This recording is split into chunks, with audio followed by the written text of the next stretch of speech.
পবিত্র আশুরাকে কেন্দ্র করে ডিএমপি প্রতি বছর একটি সুসংহত নিরাপত্তা ব্যবস্থা গ্রহণ করে থাকে।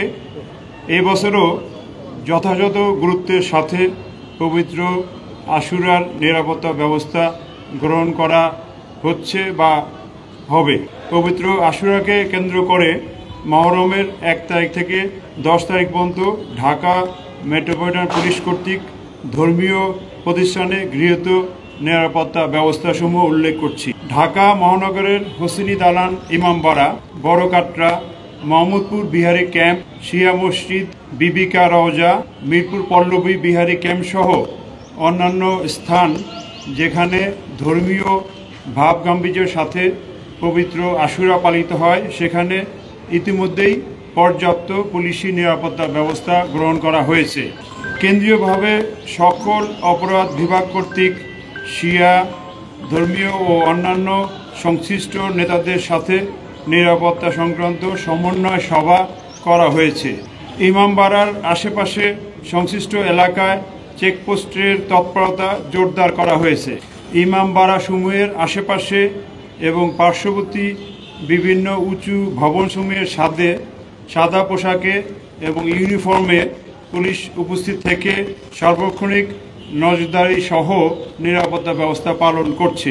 অনুষ্ঠান শুরুর পূর্বে ডিএমপির কাউন্টার টেরোরিজম ইউনিটের ডগ স্কোয়াড দ্বারা সুইপিং করার ব্যবস্থা নেওয়া হয়েছে।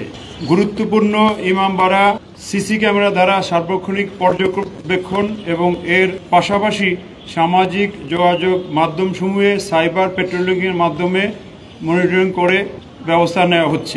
সকল অনুষ্ঠান স্থলের প্রবেশ মুখে আর্চওয়ে গেট স্থাপন, হ্যান্ডহেল্ড মেটাল ডিটেক্টর দ্বারা তল্লাশির ব্যবস্থা করা হয়েছে এবং আগত সকলকেই তল্লাশির মধ্য দিয়ে অনুষ্ঠানস্থলে বা অনুষ্ঠানে অংশগ্রহণ করতে হবে। নারীদের তল্লাশির জন্য প্রয়োজনীয় সংখ্যক নারী পুলিশ সদস্য মোতায়েন থাকবে। গুরুত্বপূর্ণ অনুষ্ঠানসমূহের স্থির এবং ভিডিও চিত্র ধারণের ব্যবস্থা থাকবে। ইউনিফর্ম পরিহিত পুলিশের পাশাপাশি সাদা পোশাকেও আমাদের নিরাপত্তা ব্যবস্থা থাকবে। এরপরে আসি হলো তাজিয়া এবং শোক মিছিল সংক্রান্ত নিরাপত্তা ব্যবস্থা। পয়লা মহরম বা 27শে জুন হইতে অনুষ্ঠিত শোক মিছিল সমূহে ঢাকা মেট্রোপলিটন পুলিশ যথাযথভাবে নিরাপত্তা ব্যবস্থা দিচ্ছে এবং যেগুলো হবে সেগুলো দেওয়া হবে। এই মিছিল সংক্রান্ত বিষয়ে কয়েকটা পয়েন্ট উল্লেখ করছি। যে সকল রাস্তায় তাজিয়া বা শোক মিছিল অনুষ্ঠিত হবে সে সকল রাস্তায় পর্যাপ্ত সংখ্যক পুলিশি ফোর্স মোতায়েন থাকবে। রাস্তার পার্শ্ববর্তী উঁচু ভবনসমূহে পোশাকে এবং সাদা পোশাকে পুলিশ মোতায়েন থাকবে। তাজিয়া মিছিলের সামনে, পিছনে এবং মধ্যবর্তী অংশে পুলিশের স্পেশাল টিম বা দক্ষ টিম মোতায়েন থাকবে। গুরুত্বপূর্ণ রাস্তাসমূহ সিসি ক্যামেরার আওতায় থাকবে এবং গুরুত্বপূর্ণ এলাকায় ওয়াচ টাওয়ারও স্থাপন করা হবে। তাজিয়া মিছিল চলাকালে যানজট নিয়ন্ত্রণে যথাযথ ট্রাফিক ব্যবস্থা থাকবে, সেটা পরে আরেকটু বিস্তারিত উল্লেখ করা হবে।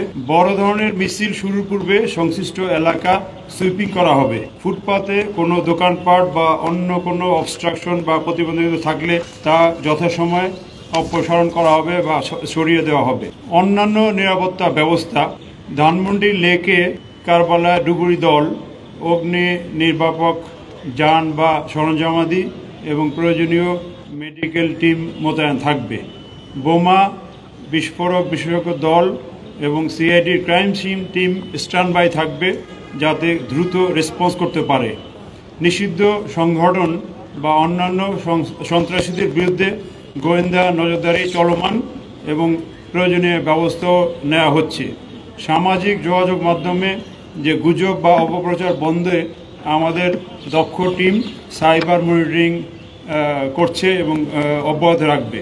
এই নিরাপত্তা ব্যবস্থার বিষয়ে আমাদের আইন প্রয়োগকারী অন্যান্য সংস্থার সাথে এবং সেবা সংস্থাসমূহ যেমন ফায়ার ব্রিগেড বা স্বাস্থ্য মন্ত্রণালয়ের সাথে প্রয়োজনীয় সমন্বয় করে ব্যবস্থা থাকবে। ইমামবাড়া কর্তৃপক্ষ, মিছিল আয়োজনকারী এবং অংশগ্রহণকারী যারা আছেন তাদের জন্য আমাদের কিছু অনুরোধ থাকবে। সেটা হলো ইমামবাড়া কর্তৃপক্ষ মিছিল আয়োজনকারীগণ যেন নিজস্ব নিরাপত্তা কর্মী বা স্বেচ্ছাসেবক নিয়োগ করে এই নিরাপত্তা ব্যবস্থাকে জোরদার করতে সহায়তা করে। তাজিয়া মিছিলে অংশগ্রহণকারীরা যেন কোনো প্রকার ধাতব পদার্থ দাহ্য পদার্থ, ছুরি, চাকু, তরবারি, লাঠি, বল্লম বা ব্যাগ বা বিভিন্ন সুটকেস, ছাতা বা সন্দেহজনক প্যাকেট নিয়ে অনুষ্ঠানস্থলে বা মিছিলে না আসে। এই মিছিলে অংশগ্রহণকারীরা যেন আতশবাজি বা পটকা ব্যবহার না করে। আপনারা জেনেছেন ইতিমধ্যেই আমরা মিডিয়া প্রেস বিজ্ঞপ্তি দিয়ে দিছি, এই পটকা বা আতশবাজি এই সংক্রান্ত জিনিস বন্ধ থাকবে। পাঞ্জা মেলানোর সময় অনেক সময় ভীতি সঞ্চার হয়, সেজন্য ভীতি সঞ্চার না হয় সেই ব্যবস্থা রাখা এবং রাতে পাঞ্জা মেলানো থেকে যথাসম্ভব বিরত থাকা।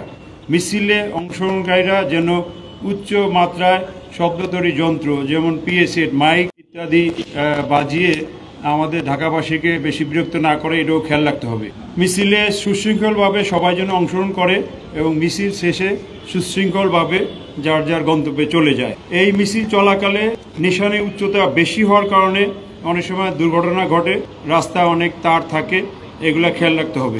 মিছিলের মধ্যবর্তী স্থানে গ্যাপ বা যে পার্থক্য যাতে না থাকে সেজন্য 2 বা ততোধিক মিছিলের মুখোমুখি অবস্থান, পূর্ব নির্ধারিত কর্মসূচি ছাড়া বিচ্ছিন্ন মিছিল ইত্যাদি বন্ধ রাখার ক্ষেত্রে পূর্ব থেকেই সতর্ক থাকতে হবে, অর্থাৎ 2 বা ততোধিক মিছিলের একটা গ্যাপ রাখতে হবে। ঘটনা রোধকল্পে রাত্রিকালে নিজস্ব ব্যবস্থাপনা, বিশেষ করে জেনারেটর রেখে আলোর ব্যবস্থা করতে হবে। অনেক সময় লোডশেডিং হতে পারে। যারা মিছিলে অংশগ্রহণ করবে তারা যাতে মিছিল শুরু হওয়ার পূর্বেই অংশগ্রহণ করে এবং মাঝপথে মধ্যবর্তী স্থান দিয়ে যাতে মিছিলে অংশগ্রহণ না করে সেটাও আপনাদের রোধ করতে হবে।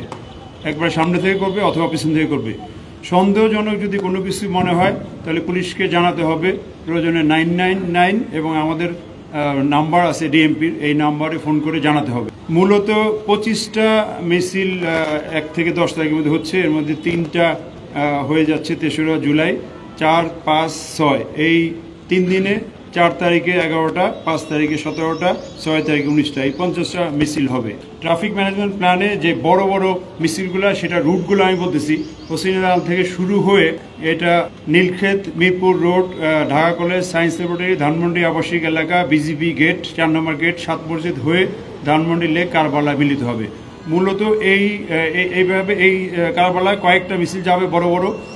এইসব এলাকায় যানজট নিয়ন্ত্রণ করা হবে বা যানবাহন নিয়ন্ত্রণ করা হবে। তবে উল্টা রাস্তায় যানবাহন চলবে, মানে যেদিকে যাবে সেদিকে নিয়ন্ত্রণ করা হবে, অন্যদিকে যানবাহন চলবে। তা আমাদের জনগণের প্রতি আহ্বান যে এই মিছিলের সময়কালে যাতে এই এলাকা অ্যাভয়েড করে অন্য এলাকা দিয়ে যাতায়াত করেন। বন্ধ থাকবে, সুবিধা হবে। তারপরেও আপনাদের এইসব এলাকায় জনগণের যদি কোনো কাজ থাকে এইটা অ্যাভয়েড করে, এই মিছিলের টাইমটা অ্যাভয়েড করে যাবেন, আমরা সেটাই আশা করছি।